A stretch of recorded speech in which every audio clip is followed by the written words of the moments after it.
Jadi kalau kita lihat untuk carta pentadbiran sekolah, yang ini sekolah akan sediakan sendiri dan juga pelan lokasi sekolah. Jadi yang lain tu ada disediakan di sini, cuma perlu mungkin ada pengubahsuaian. Jadi oleh kerana file ini disimpan dalam bentuk dokumen, jadi mungkin apabila kita buka ada setting yang ada janggal. Walau bagaimanapun telah dikongsikan bersama setting yang sesuai apabila kita membuka dokumen ini ya. Ada dikongsikan dalam email yang dikirimkan. Sebenarnya semua jawatankuasa yang telah dibentuk di dalam buku pengurusan ini adalah berdasarkan MySG dan ianya selaras dengan template agian tugas dalam bentuk Excel. Jadi sekiranya ingin menambah, kita hanya letak cursor di bahagian luar dan enter. Jadi ada ruang untuk kita tambahlah. Jadi sebenarnya kotak ini adalah sama semua bentuknya ya, cuma kita telah hilangkan border. Itu juga dengan di sini kita telah hilangkan border. Jadi kalau kita ingin delete sesuatu row, kita akan highlightkan, kita letak cursor ni dan kita akan delete row. Dia akan delete. Apabila kita memadankan kalender seperti ini, maka kita kena pastikan Januari untuk yang pertama tu mesti berada di dalam angka genap ya, supaya nanti apabila kita cetak dia akan keluar seperti bentuk macam ini, berpasangan ya, bersambung 2, 3, 4, 5, 6, 7, 8, 9, 10. Jadi pastikan muka pertama Januari dia berada dalam muka surat yang genap. Untuk takwim kalau kita lihat di sini ada nombor 3 ya. Nombor 3 ni maknanya pada Isnin 20 hari bulan ini hanya ada satu aktiviti HEM ya. HEM terletak di dalam lajur yang 3. Jadi kita tulis situ tindakan 3. Jadi oleh itu kita catat di sini dalam lajur 3, HEM dan juga UBK. Kalau kita lihat pada hari berikutnya ada 2 aktiviti yang melibatkan pentadbiran yang ditandakan dengan angka 1 dan mesyuarat HEM. Oleh kerana mesyuarat pentadbiran adalah terletak dalam lajur pertama, dan maka kita akan tulis 1 pengetuan dan pentadbir. Ini merujuk kepada lajur ini ya, lajur ini, dan 3 merujuk kepada lajur 3, tindakan PKM dan juga SU.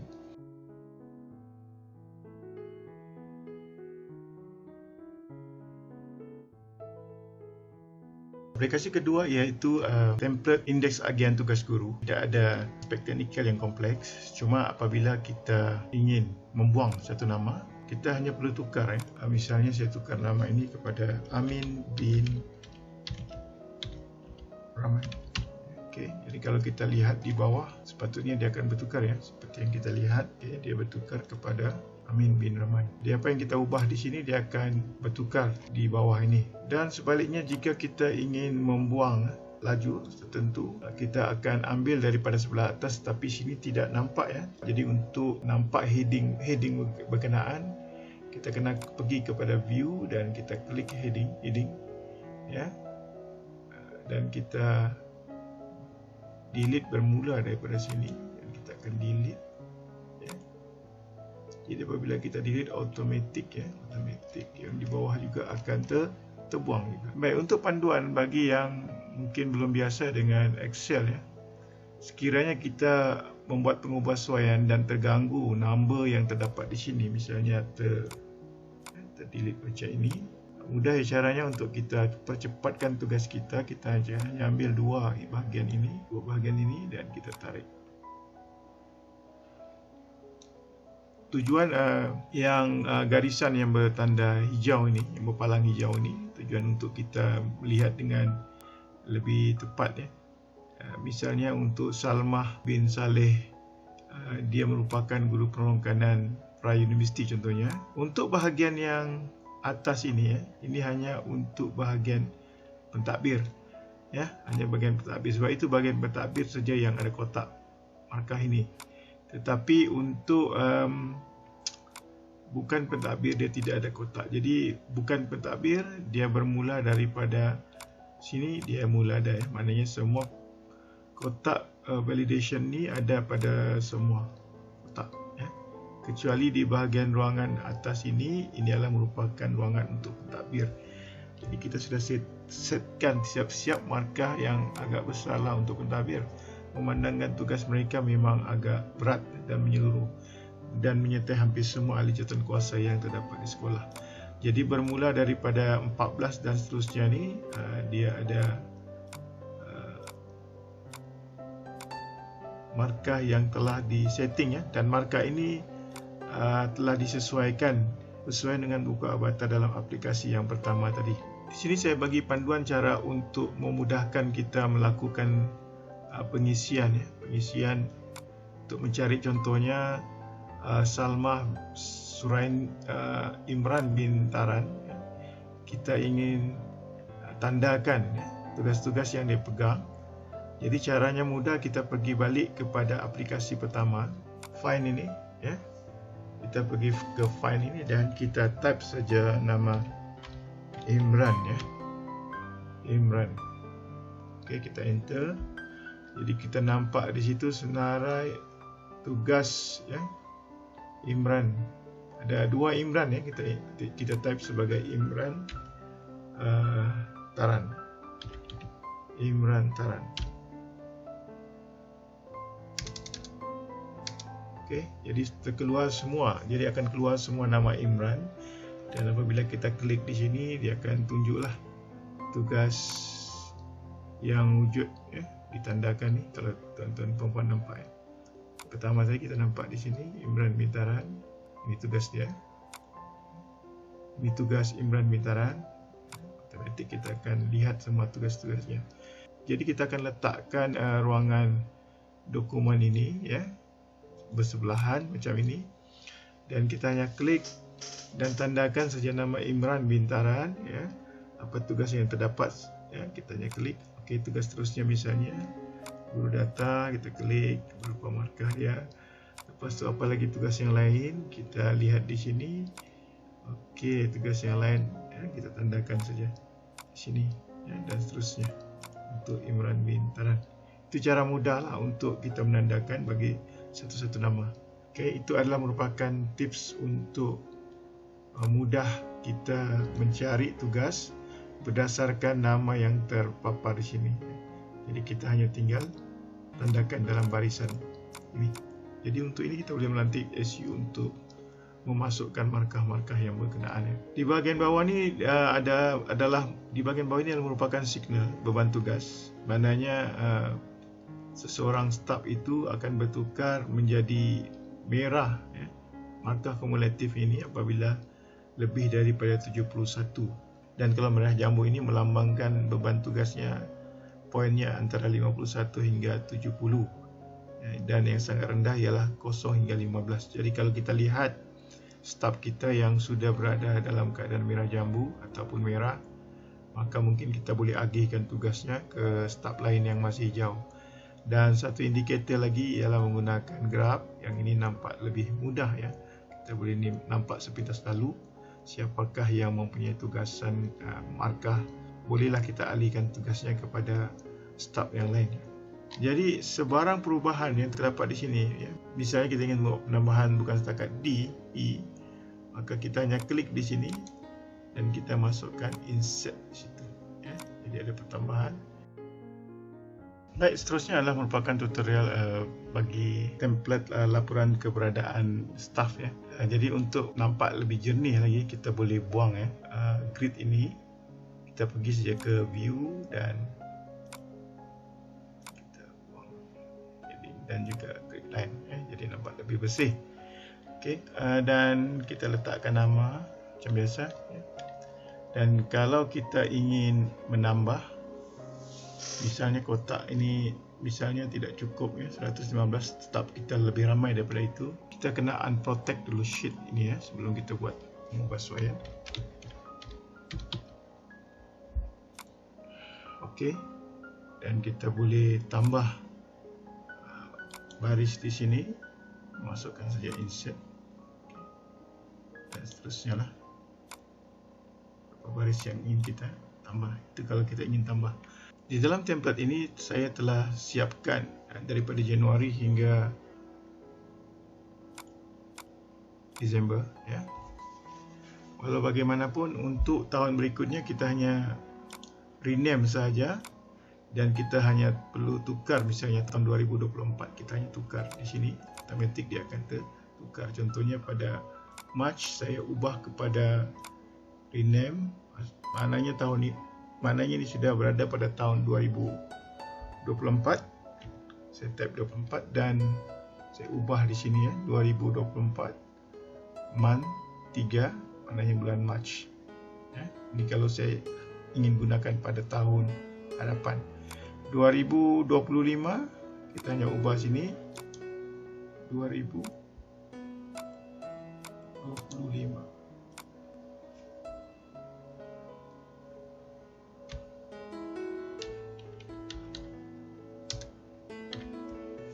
Dan dia akan otomatik akan garis mengikut, maka paparan itu adalah, dan paparan akan keluar seperti ini berdasarkan bulan Mac pada tahun 2025, iaitu Sunday jatuh pada 2 hari bulan, 9 hari bulan, 16 dan 23. Jadi benda ni boleh diguna berulang-ulang kali dan di sini telah disetting sehingga tahun 2050 ya.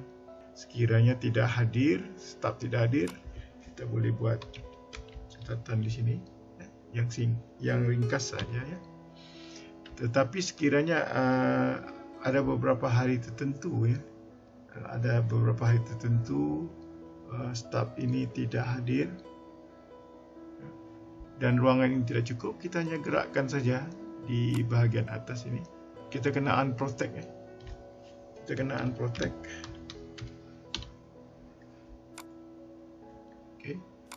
Dan kita boleh gerakkan sahaja ruangan ini supaya lebih banyak ayat yang boleh ditulis ataupun perkataan yang boleh ditulis. Begitu juga dengan ruangan, sekiranya lewat dan banyak sebab agak kerap lewat dan perlu banyak justifikasi yang perlu ditulis, maka kita hanya perlu lebarkan saja ruangan ini, tidak masalah. Jadi apa saja yang kita catat ya, misalnya Wan Zunaidi, kita catat apa yang kita catat sini, dia akan tercatat di sini.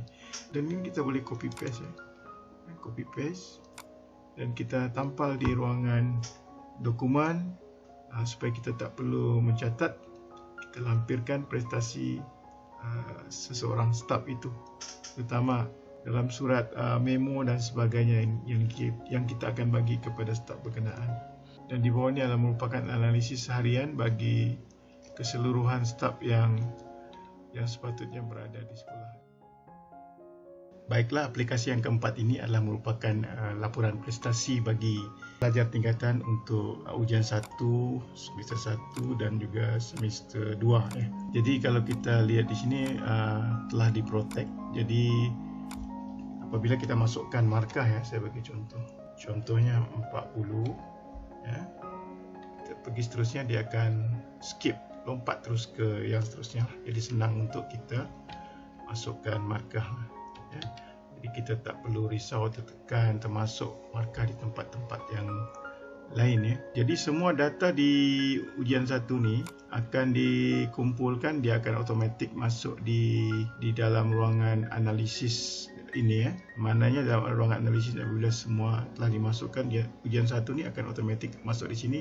Kita hanya perlu tambah saja maklumat di semester 1. Tetapi yang ini pun kita tidak perlu type secara manual. Apa yang kita isi di sini akan dianalisis di sini dan automatik akan masuk di sini, dan automatik juga perbezaan markah itu akan turut dikira. Begitu juga dengan yang seterusnya, peratus lulus dan juga peratus gagal dan sebagainya. Apa yang kita catat sini, data yang kita catat di sini, automatik akan terjana lulus dan gagal, dia akan pindah ke ruangan data table ini ya. Begitu juga dengan data grafik ini, dia akan automatik juga membina grafik ini apabila kita dapat melengkapkan semua ruangan di bahagian sini ya. Begitu juga dengan semester yang kedua, kita hanya jadi yang perlu sekali ialah kita hanya perlu masukkan markah di ruangan markah sahaja ya, dan dia akan automatik analisis pada keseluruhan. Jadi tugas kita agak mudah. Begitu juga dengan rumusan yang terletak di bahagian bawah ya. Apabila kita lengkapkan semua markah, dia akan analisis secara automatik lah. Kita tidak perlu membuat pengiraan. Jadi kita akan dapat banyak data, maklumat yang sangat berguna untuk kita buat analisis bagi pencapaian prestasi pelajar, khususnya dalam aspek kurikulum. Baik, jadi proses penambahan penambahan pelajar, misalnya pelajar lebih daripada 270, kita ada 280 contohnya pelajar. Macam biasa, proses kita akan klik di sini dan insert saja, ya. Walau bagaimanapun, apabila kita protect, ya, contohnya kita protect macam ni, ya, kita protect, kita tidak boleh delete lah, ya, tidak boleh delete. Yang kita boleh buat ialah masukkan nama, jantina kelas dan juga markah. Yang lain dia akan automatic skip ruangan yang tak sepatutnya kita masuk. Kalau kita lihat di ruangan atas ini, untuk subjek, ada ruangan yang reserve, kita reserve. Okey. Jadi untuk mengubah ruangan di atas ini, kita tidak perlu type di sini. Kita hanya type di bahagian kotak data ini, ya. Saya bagi contoh, lepas tasawur adalah tasawur 2. Okey.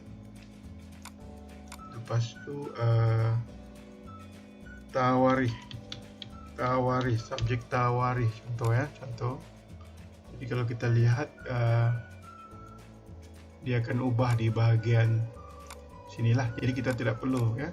Lagipun ruangan ini memang kita tidak boleh klik, ya, sebab kita sudah protect. Jadi dia tak akan terganggu. Jadi untuk ubah bahagian ataupun subjek baru, kita hanya type di bahagian kotak data ini. Okay. Sekiranya kita tidak memerlukan kotak ini, ya, maknanya subjek kita itu memang sampai setakat tasawur sahaja, contohnya. Yang ini kita tak perlukan, kita boleh delete semua ni, ya. Tapi kita kena unprotect dulu. Okay, kita unprotect, lepas tu kita highlight semua ni. Okay, kita boleh delete entire row. Okay. Dan apabila kita delete situ, ya, kita sepatutnya delete juga di bahagian sinilah supaya nampak lebih, ya, lebih bersih. Kita boleh delete bahagian itu. Okay, jadi kita nampak lebih clear, lebih jelas, ya. Aplikasi yang terakhir ini lebih kurang sama penggunaannya dengan ujian laporan prestasi ujian 1 semester 1 dan semester 2. Cuma di sini kalau kita lihat setiap pelajar itu yang merupakan pelajar-pelajar elit yang kita sudah sasarkan, di sini kita hadkan sehingga 30. Sebenarnya boleh tambah lagi, ya. Tapi dalam contoh ini kita hadkan 30. Kalau kita lihat di situ, semua rekodnya akan dicatat ke sini daripada ujian 1, semester 1 dan juga semester 2. Untuk ruangan semester 2 tingkatan 4 ini adalah merupakan TOB pelajar berkenaan, ya. Jadi ini akan dimasukkan oleh guru, guru penelitian dan sebagainya, ya. Jadi markah sebenar pelajar yang diperolehi ialah di ruangan sini, ya, ujian 1, 2 dan 3. Sasaran juga adalah merupakan bahagian yang kita telah tetapkan awal-awal sebagaimana TOB, ya. Yang ini kita boleh tetapkan awal-awal berdasarkan markah yang lepas, dan sasaran ini kita boleh letakkan awal-awal, ya, berdasarkan yang kita sasarkan pelajar itu perlu dapat. Ujian 1, ujian semester 1 dan juga semester 2 adalah merupakan markah sebenar yang pelajar itu perolehi semasa peperiksaan. Jadi di sini diperlihatkan di bahagian bawah ni, ya, analisis keseluruhan bagi pelajar-pelajar elit.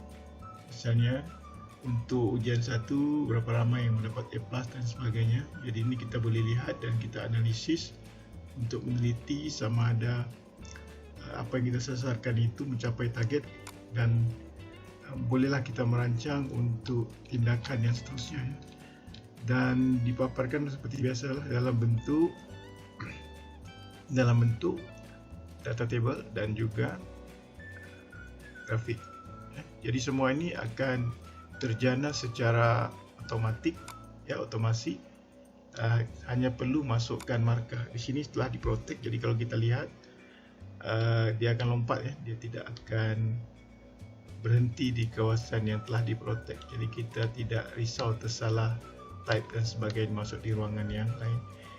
Di sini ada juga ditampilkan untuk template bagi prestasi elit pelajar tingkatan 3. Jadi pada keseluruhannya aplikasi ataupun template yang diperkenalkan dalam 5 dalam 1 ini sangat mudah ya. Kita hanya pada keseluruhannya hanya perlu masukkan markah dan semuanya dijana secara automatik. Jadi untuk subjek yang reserve ini ya, prosesnya sama juga seperti yang kita buat dengan template sebelum ini.